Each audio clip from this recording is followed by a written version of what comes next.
tó bá ti wà ń lé báyìí mọ̀ pé ìdè gẹ́tà síbi ẹ má bínú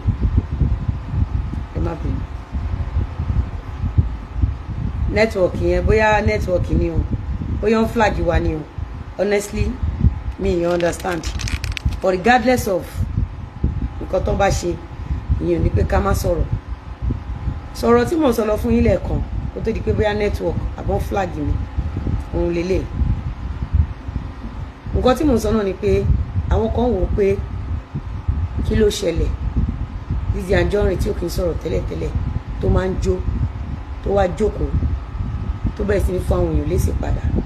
tọ́ ẹ̀yin èèyàn wa Lizzy Anjorin ó ti sọ ìdí tí òfin drag gbogbo àwọn èèyàn gbogbo àwọn tó bá ti wá fún ìdí tó fi òun náà fi ń drag wọn padà gbogbo rẹ̀ ló sọ nínú fídíò yìí.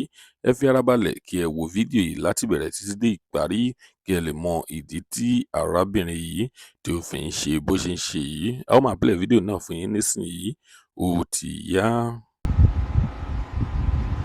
mo ní mo gbóhùn abiyamọ kan lọ́dọ̀ ọ̀rẹ́ mi Àmọ̀pé tẹ́niyẹn ní pé kán wá àwọn àgbàlagbà kan so mọ́ mi lẹ́sẹ̀ kan bẹ́ẹ̀ ni pàtí mo gbọ́ ohùn yẹn mo rẹ́rìn pé ẹni yẹn gangan ni kó máa bọ̀ kó wá so mọ́ mi lẹ́sẹ̀ kiri fún ní upper court mo wá rẹ́rìn ṣẹ́rí ẹ̀ṣẹ́ ò kí ń dédé ṣẹ́ ajá tó rí ni tó ń jó tó wá rí ni tó ń gbó kankan ṣẹlẹ̀.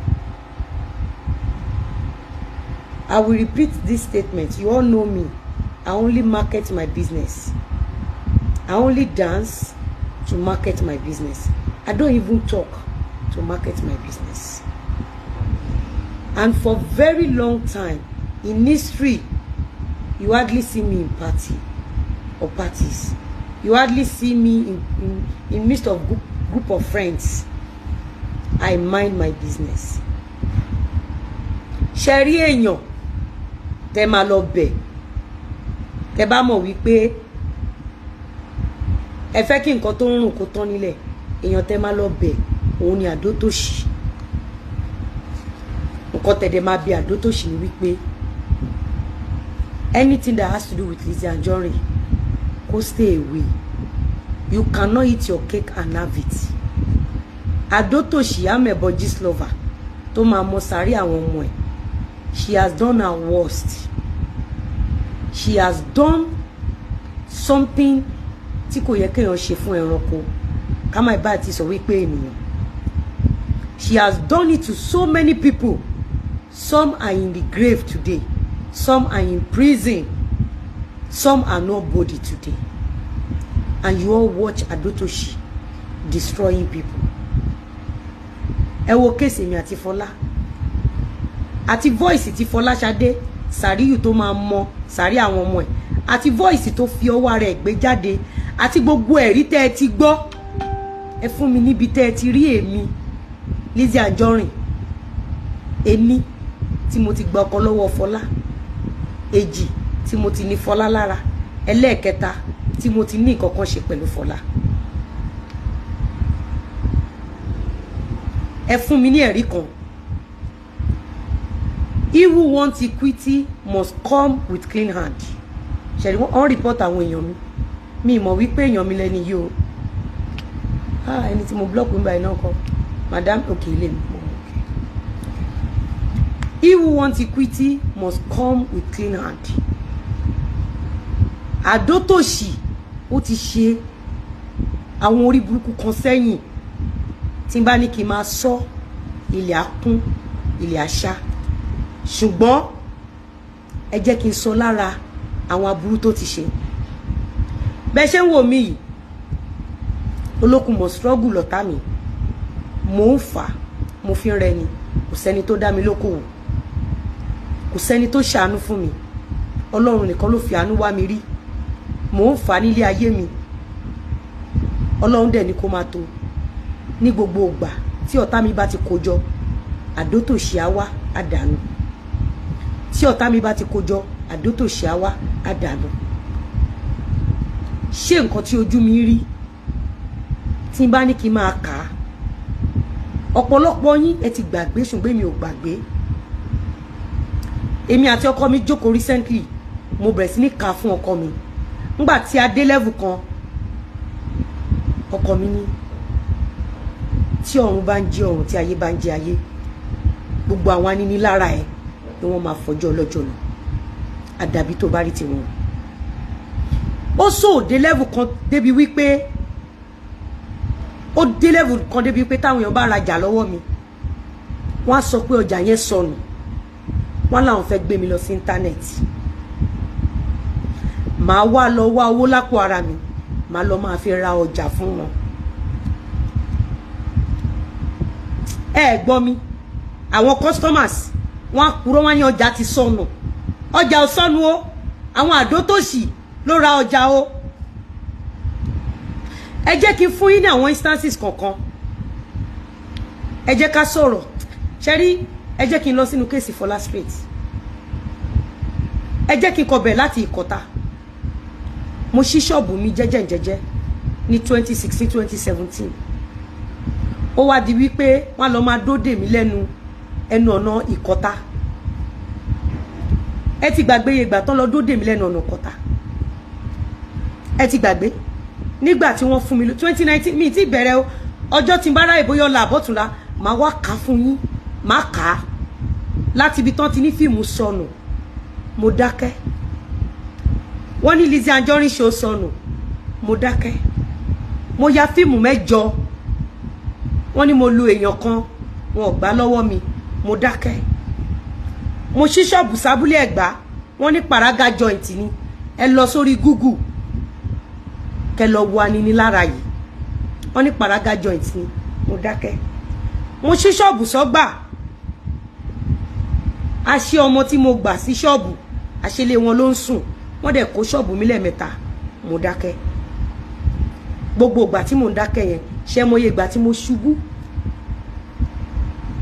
ṣe mo ẹmọ mi ní kó gbé ṣọ́ọ̀bù kalẹ̀ kí wọ́n dẹ̀ kó àbí mo bọ́ sọ́nà rí pé wọ́n ti jà mí lólè bí báwọn èèyàn ṣe máa ń gbé kámẹ́rà ṣe mo ṣe rí gbogbo nǹkan tó ṣẹlẹ̀ sí Lizzy yìí ẹ lọ sórí Google kẹ lọ type kẹ lọ wo the same name tí gbogbo èèyàn dárúkọ mo dákẹ́ kò sí bá bá ńlá kú ìyáláyà ẹni tó lè dá mi tó lè dì mí lẹ́nu mú nísìn àdótòṣì gun ò ní rí bí fẹsẹ̀ rìn àdótòṣì kò ní rí bí fi ẹsẹ̀ rìn nítorí pé mo gboyè ní 2019 ó ṣe jẹ́ 2019 yẹn ni wọ́n kọ lẹ́tà sí Saudi pé mo gbé cocaine bọ̀ gbogbo ohun tí mo fẹ́ràn jù láyé mi làwọn pípù yìí technically wọ́n dẹ̀ gbà lọ́wọ́ mi mo dẹ̀ ń sá tọ́n bá ti gbà lọ́wọ́ mi màá sá tọ́n bá ti gbà lọ́wọ́ mi màá sá instead kí n dúró kí n fight back màá sá instead kí n dúró kí n fight back màá sá mo ti lọ sí Mẹ́kà lẹ́ẹ̀méje mo lọ sí Mẹ́kà lẹ́ẹ̀méje 2019 tán fún mi ní oyè tán fún mi lóyè 2019 yẹn náà tẹ̀lé mi dé Mẹ́kà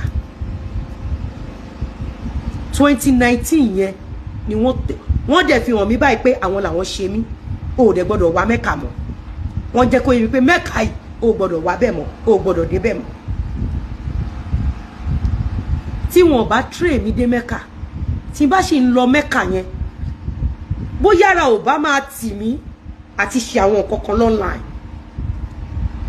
bóyá ara ò bá máa tì mí àti máa gbé wo jáde fún yín mo lọ sí Mẹ́kà jẹ́jẹ́ mi kéje ó dorí wípé a pàdé yín bì kan a fẹ́ ta Islam fún yín and they pick on us. You don't understand? Láti 2019 yẹn mo marry ní 2020 nígbà tí mo marry ní 2020 mi ń tẹ IV mi ń pe anybody mi ò bragado mi ò ṣègbéraga mi ò fi ìgbéyàwó mi ò fi láfọlá lójú àwọn ìyá dáadáa tí mo bá nílé táwọn àti Mr. Lawal ló jọ sí mọ́ mi ò fi ìgbéyàwó mi láwọn lójú mi nítorí pé mo jẹ́ celebrity mo fẹ́ ṣe ìyàwó alárinrin mo tún lọ ṣe níyàwó bòńkẹ́lẹ́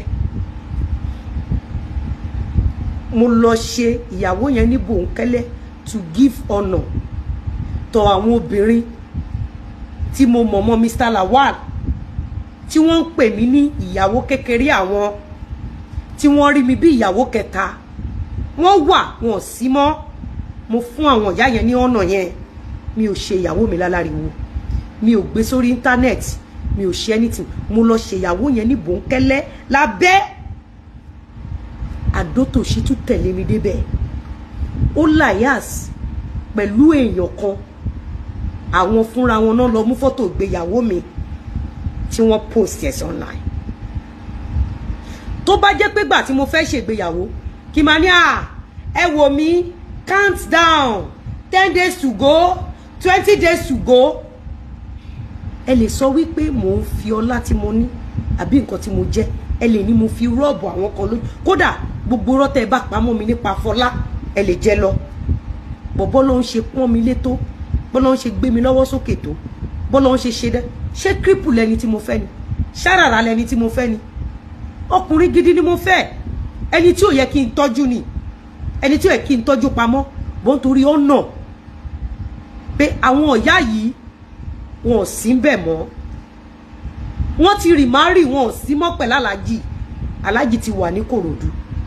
Obìnrin tó fẹ́ fẹ́ ọkùnrin tó dẹ̀ lọ ṣe ní bòńkẹ́lẹ́ secret wedding, ṣé kò sá fún yín tó?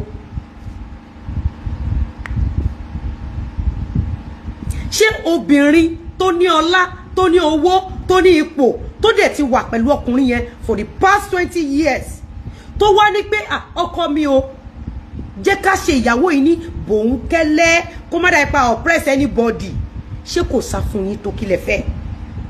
Wọ́n ní ẹjọ́ là ń bògùn rò ká tó sá. Tí n bá ń padà bí lẹ́yìn lórí, ẹ rò pé mi mọ nǹkan tí mò ń sọ, ẹ rò pé mi mọ nǹkan tí mò ń sọ.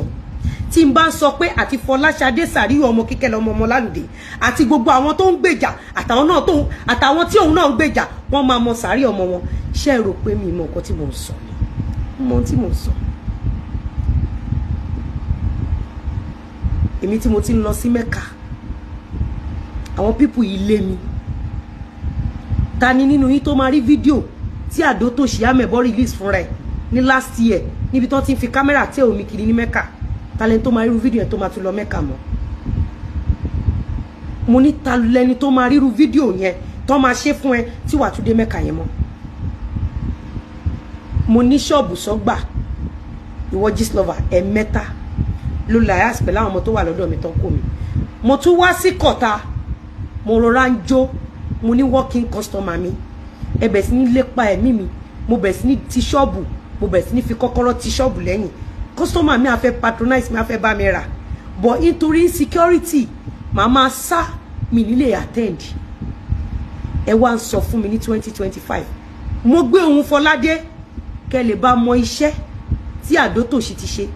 Ohun tí mo fẹ́ play, gbogbo fídíò tí mo fẹ́ play lẹ́nìí, Fọlá fúnra rẹ̀ ló fi ọwọ́ rẹ̀ rìkọ́ọ̀dù ẹ̀. Báwo ni mo ṣe mọ̀ pé obìnrin ni Gistlover? Báwo ni mo ṣe mọ̀ pé oní tíátà ni Gistlover? Ẹ jẹ́ ká gbọ́rọ̀ lẹ́nu Fọlá. Ẹ máa bá mi kálọ, ẹ máa bá mi kálọ. Ibo ni ká ti bẹ̀rẹ̀? Ẹ máa bá mi kálọ, ẹ máa bá mi kálọ. Ẹni tí ò bá gbọ́ tẹnu ẹ̀gà á ní ẹ̀gà ń pàtó. Ẹ máa bá mi kálọ. Lálá kọ̀ọ̀kan mo fẹ́ kẹ́ pay attention, mo fẹ́ kẹ́ gbọ́ fídíò yìí dáadáa. Ní yóò loud, kí ló ṣẹlẹ̀? Ó dẹ̀ ya wèrè gan. Kí ló dé tí o ṣe loud? Ṣé ká lólè?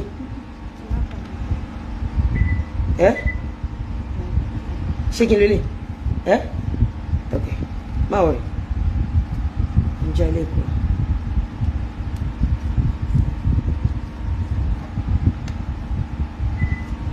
Bá mi yọ ilé ìkùn bẹ̀.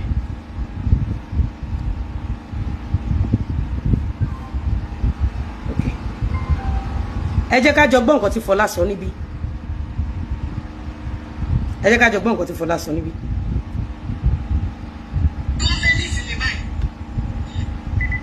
Má wọ̀rẹ̀ náà. Fóònù yẹn. Mo bá ẹ má bínú. Mo fẹ́ open fóònù yẹn. Ẹ má bínú jù. Mo increase.